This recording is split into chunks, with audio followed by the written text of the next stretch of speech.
میرے پاس ایک صاحب آئے, مجھ سے کہنے لگے کہ میں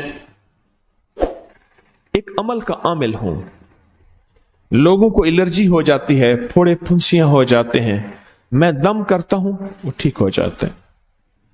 کسی کو سانپ کاٹ جائے میں دم کرتا ہوں ٹھیک ہو جاتا ہے. بچھو, بھیڑ, کوئی زہریلی چیز کھاٹ جائے میں دم کرتا ہوں لوگ ٹھیک ہو جاتے ہیں, میں دم کرتا ہوں لوگ ٹھیک ہو جاتے ہیں.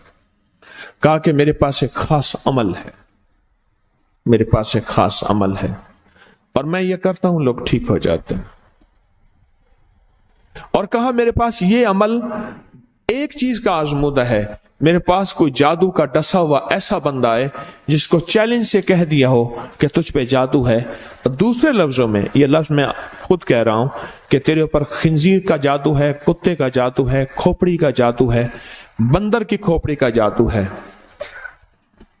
مجھے بندہ کہنے لگا کہ کوئی جادو کالے سے کالا, خطرناک سے خطرناک بندش ہو, میں اس عمل کو کر کے دیتا ہوں لوگ ٹھیک ہو جاتے ہیں. کہا بندھے ہوئے, زنجیروں میں الجھے ہوئے, بندشوں کے مارے ہوئے ٹھیک کرتا ہوں. کہا کہ میں چاہتا ہوں وہ ورد میں آپ کو دے دوں, آپ لوگوں سے نہیں چھپاتے. تو میں کہتا ہوں میں بھی آپ سے نہ چھپاؤں, میں کہ تیری مہربانی ہے دے دے. اور میں آپ سے بھی عرض کروں گا, آپ کا کوئی آزمودہ عمل ہے, خواتین بھی مستورات بھی آپ بھی, کوئی نقش ہے, کوئی تعویذ ہے, کسی مقصد کے لیے آزمایا ہے, ضرور لکھیں. اس کے فائدے وضاحت سے لکھیں, اس کی ترتیب وضاحت سے لکھیں. کوئی ٹوٹکا آزمایا ہے ضرور لکھیں, انسانیت کو نفع ہوتا ہے. تو میں نے کہا بتا دیں مجھ سے کہنے لگا کہ میں نے درود ابراہیمی کا چلہ کیا ہوا ہے, میں نے درود ابراہیمی کا چلہ کیا ہوا ہے, میں ان سب مقاصد کے لیے درود ابراہیمی پڑھتا ہوں. اور میں درود ابراہیمی پڑھتا ہوں اور پڑھ کے کسی کو دم کر دیتا ہوں, کسی پہ تھتکار دیتا ہوں, کسی پہ کیا کرتا ہوں, بس میرے پاس درود ابراہیمی ہے اور میں درود ابراہیمی سے سارے کام لیتا ہوں. کہا کہ یہاں تک کہ میں سفر میں جاتا ہوں اور میری چاہت ہوتی ہے کہ میں یہ کھانے کو مجھے ملے, یہ پینے کو ملے, مجھے اس طرح کی رہائش ملے, اس طرح. کہا درود ابراہیمی پڑھتا ہوں مجھے یقین ہے اور ویسے ہو جاتا ہے.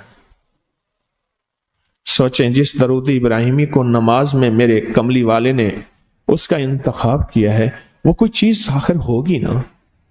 سوچیں تو اسے, آخر وہ کوئی چیز ہے صحیح, ایسے تو نہیں ہے, وہ چیز ہے ایسے تو نہیں ہے.